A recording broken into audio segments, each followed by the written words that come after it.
lovely to meet you. So how you doing?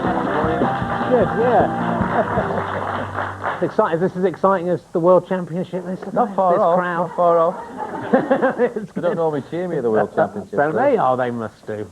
No, they always call me a few names. Do they? So tell us how you got started in darts in the first place.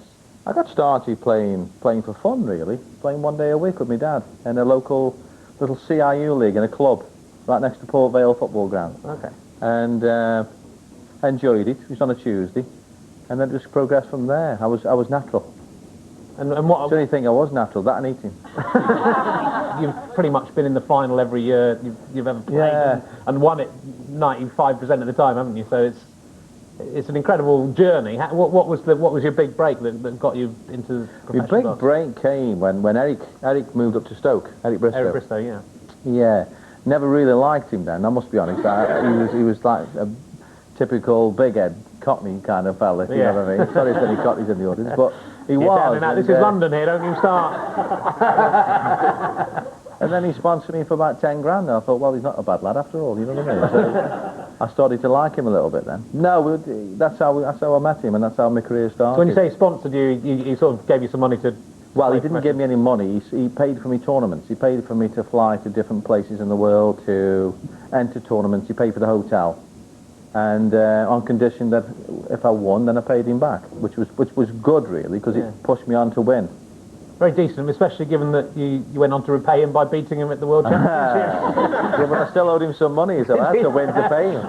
So he's quite happy. He's like, result. Yeah. How did he take it when you beat him that first time? He didn't like it. He didn't speak to me for about 6 months, which I wasn't too bothered about at the time. But yeah, he took it badly. After about 5 or 6 months, we were all right then again. We're like brothers, me and Eddie. Yeah. That's what we like. You know, we argue but we love each other. What would you say makes a great darts player? What is it? Is it patience? It's not the drinking, that's No? for sure. It's like anything in life. It's dedication. That's what it is, and the will to win. I think that's what I got off my parents, really, off my mother more than my dad. I think. I'm a very, very bad loser. I'm not a bad loser when I'll throw a tantrum, but I don't like losing. So, like the last tournament I lost, even though I've been a pro now for nearly 16 years, I will practice probably 4 or 5 hours a day, and I've stepped that up now because I hate losing. So I want to put it right.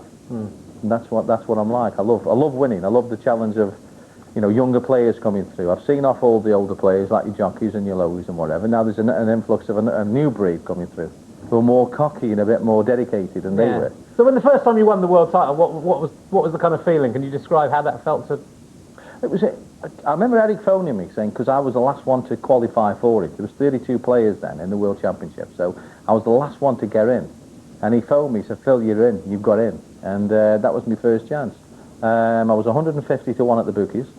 Did you put a bet on yourself? No, my wife did. Did she? Yeah, my mortgage then was £20 a month, so she put £20 on me.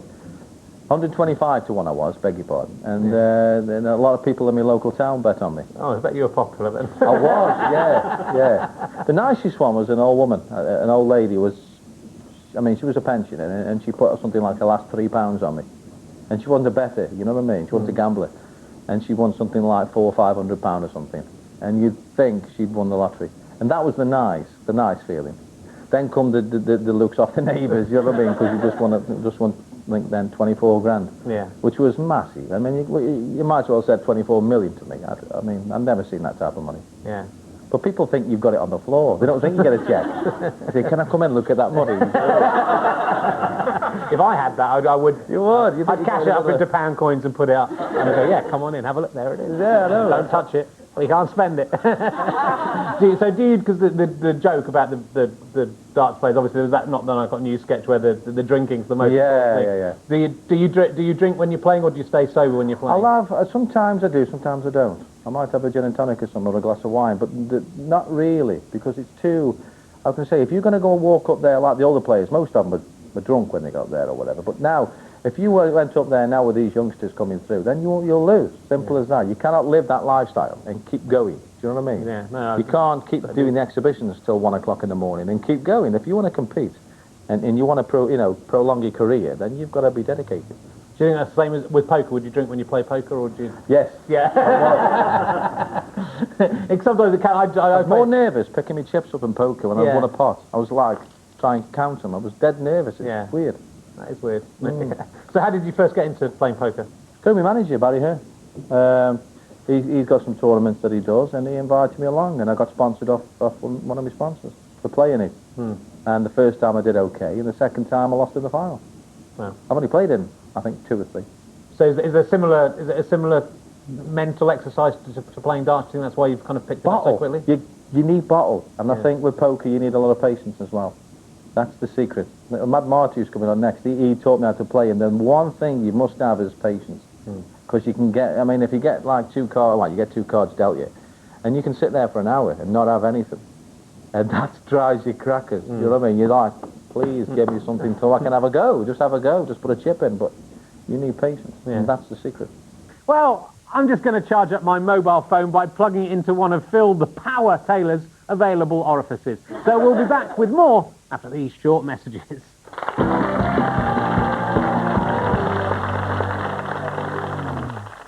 Heads Up with Richard Herring, brought to you in association with SpinPalacePoker.com.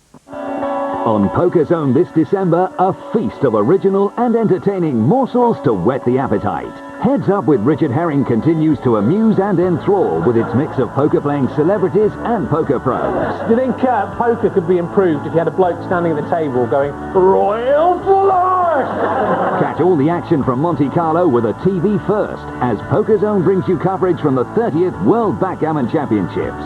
He said another trigger if he wants it.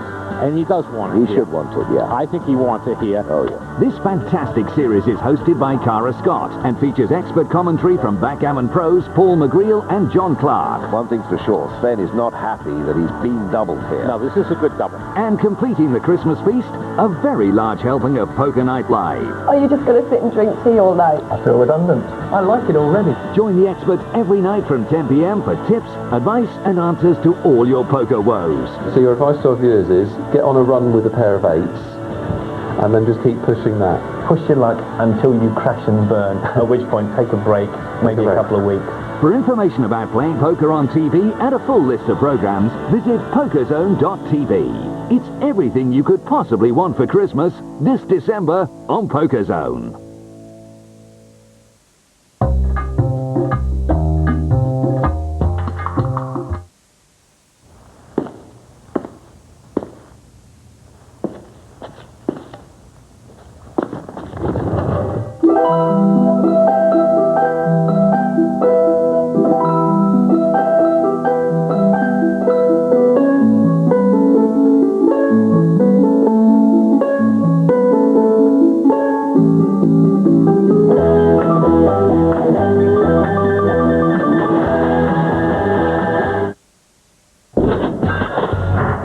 Your credit card reaching its limit?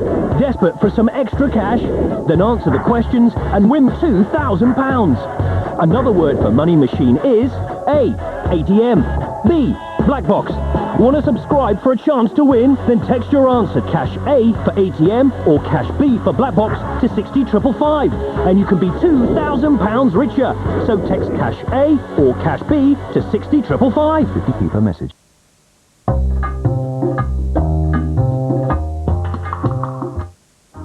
Join in with our fantastic interactive games package available anytime when you press the red button on your remote control. It's a veritable box of delights. Play as you view with Spin to Win or Roulette. A lucky win could be a spin away.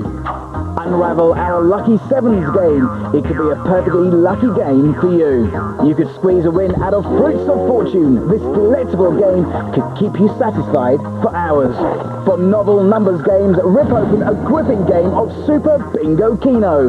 Perhaps Cash Keno will bring you a nice surprise. Or you could have our backroom poker game wrapped up when you press the red button.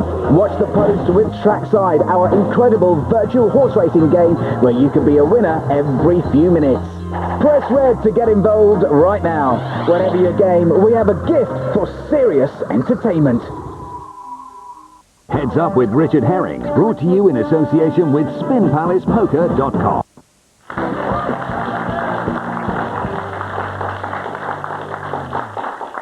Welcome back to the show where my second guest, Phil the Power Taylor, is talking to me, Richard the Glory Herring. So who do you think's the fattest darts player at the moment? Andy Ford. Andy Ford. I'm second. Oh, I don't think you're second. You're quite live for a darts player, I think. I'm all right. Andy Ford, he looks a bit like Billy the Fish's head stuck on. You know Billy the Fish from Viz? He looks a bit like Billy the Fish's head stuck on a robot gigantic. That's my thought. So yeah, you haven't just won money at darts though. You won quite a big prize, one of the poker tournaments, didn't you? The actual biggest win I've ever done in my career was in poker. Was it? Yeah. So how much did you win? How much did you win? Well, altogether, when we ended up with 179,000. Wow. And what did you do with the money? I bought my daughter a house. That's pretty good. It's all tax free as well, is it? Poker. I hope so. Yeah. I hope so. Well, you're in trouble. That's the bloody house. Do you prefer playing live poker or online? I like both, really, but if I had to pick one, I would say live. Because you've got a bit more time to think. Yeah, that's you know, true. and look at people's faces. You can't tell on the internet what they've got. No. But sometimes, as you say, you can tell if somebody's got a good hand or a bad hand. Yeah. I find it weird when they stare at you. Yeah. The first time I ever played, especially coming from Stoke, when they're giving it this. You know what I mean? What you do, you know what I mean? This American fella's glaring at me. What the f*** you keep staring? That's got to be. I never realised this was part of the game, you know what I mean? That's got to be an advantage because that's not. That's not they're not the reaction they're expecting. Is going, what are you doing? Get out of it! You played recently on Poker Night Live, so let's see how you got on. Here we are. We'll just watch it. I'm there at the moment. First of all, I don't know about playing King Jack suited in early position. And he's fortunate that he's actually got position. Now, this is not a bad play. Because now Rister does have to be a little bit scared because you think, well, he limped in under the gun. He'd now re-raised me. Oh, he's let him in there, Rister. I think he really needs to put a bet out there to see if he did have aces or not. He needed to make it at least a pot-sized bet.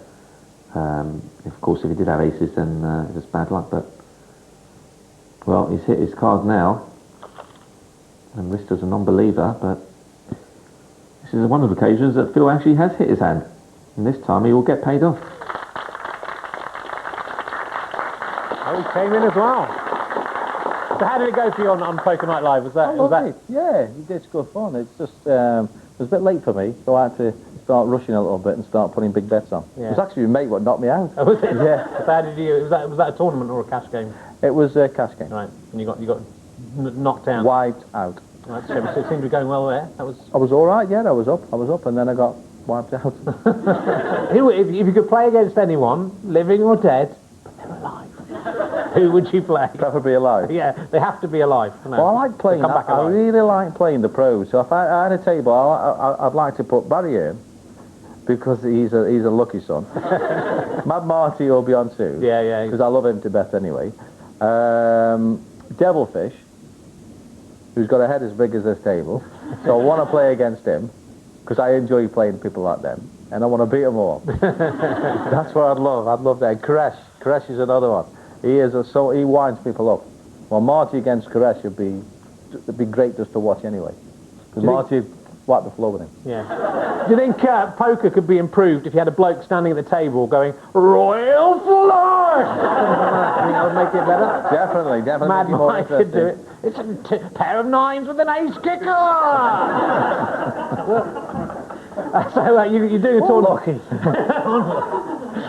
Nothing Everybody folds. Nothing on the for a Royal pair, Flush. not in this game, on it. So, what's coming up next? You've got a tournament coming up. What is it? What's happening? Next week I'm in Blackpool. Yeah.